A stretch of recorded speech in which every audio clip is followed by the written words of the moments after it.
এরকম এরকম ই করতে থাকে, বিরক্ত হচ্ছে থাকে, যাচ্ছি আর খালি এরকম করতে।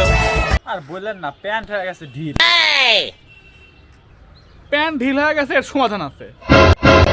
এরা হচ্ছে সমাধান, তুমি হচ্ছে প্যান্টটাই করো, বেল করো। বেল তো অলরেডি পড়ছি। ফুটা নাই না? না, আরো 2টা ফুটা করা লাগবে। দাওয়াত এবার তো যাই, দাওয়াত খাইতে যাচ্ছি মামা ভাই না, এবার খাই মোটা হয়ে যাব। কিন্তু এখন কি করা যায় বলেন তো? আচ্ছা, ই করো, বেল যদি হয় তাহলে সমাধানটা একটা আছে অবশ্যই। দেখি কোনো গ্যাটেস ম্যাটাস দেওয়া যায় কিনা। সাধারণত ওই ঝাঁটার পাশার মধ্যে তো ঢুকায় দেওয়া হয়, ওটা শক্ত করার জন্য। তারা দেখি কিছু করা যায় না তোমার পাশার, মানে বেলের ভিতরে কিছু ঢুকায় দেওয়ার জন্য। ওয়েট ওয়েট, এই যে দেখছি ই কাঠ আছে, দেখি ঢুকায় দিই তো, দেখি কাজ দিলে কি কাজ হবে নি? এই তো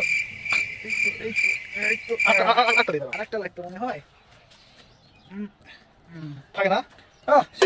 পারফেক্ট। পারফেক্ট তো? চলবে। গুড।